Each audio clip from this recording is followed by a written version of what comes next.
and try Okay. to look at So all those. just make sure you're doing some strength training, some cardio training, general fitness principles, right? Yes, yeah.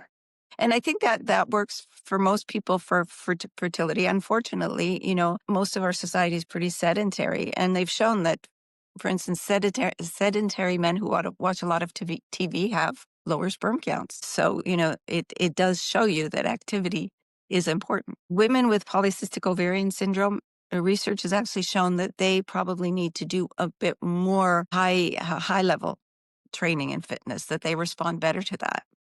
That you mean like high intensity? More high intensity training Okay. than other people, perhaps because they are more prone to insulin resistance. 80% of women with polycystic ovarian syndrome have insulin resistance. Most of them are not diagnosed and not treated, because I think family physicians, it isn't a big part of their training.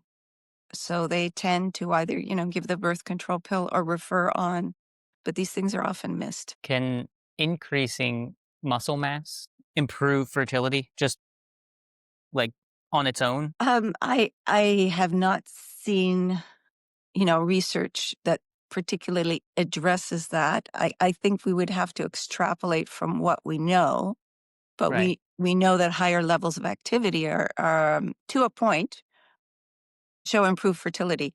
But again, this is the Goldilocks principle. In medicine, there always seems to be the amount that's just right, not too little, not too much, just right. Because if you overexercise, your fertility rates go down. So those What's the people who mechanism that lets exercise improve it? Is it just the baseline fitness, cardio, and metabolism? Well, I mean, when you look at the whole hormonal system, it is all interrelated. Right. It's a very, very complex system, but muscle is very important for metabolism in general, especially when it comes to sugar levels and insulin. That's in the general health and wellness consumption of research, et cetera, that I've done over the last couple of years. It does seem like just adding a couple extra pounds of muscle to whatever you've already got is maybe one of the best bang for buck things you can do for your general health. It would make sense then, Absolutely. since we know that general health affects fertility, that could be extrapolated in that way. Exactly. And if you listen, I don't know if you're familiar with Peter Attia, who has the Yes. podcast called The Drive.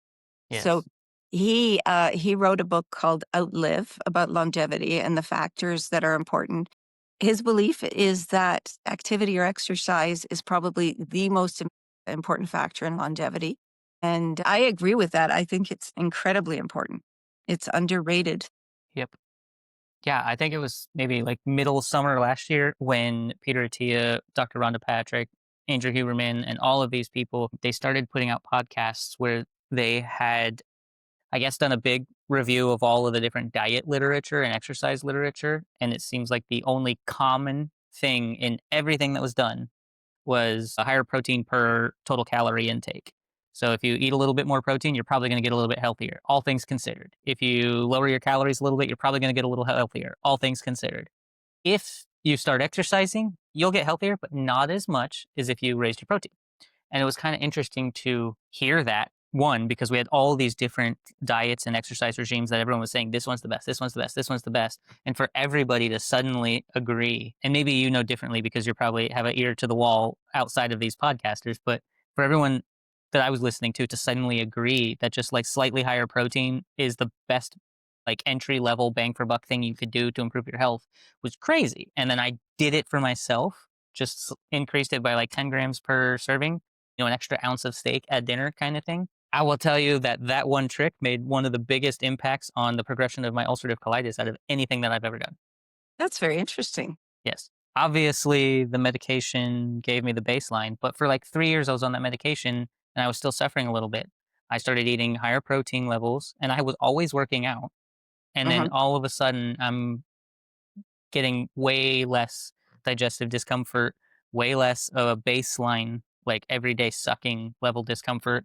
I'm able to venture further out of the house. All the other stuff that ulcerative colitis screws up, it just kind of started going away after a year of eating slightly higher protein. Interesting. That's anecdotal, of course. Yeah, of course, of course. And I certainly agree. The standard American diet is too low in protein. Basically, it's carbohydrate heavy with processed foods. So Yeah. I can see how that would make a difference in health for sure, getting enough protein.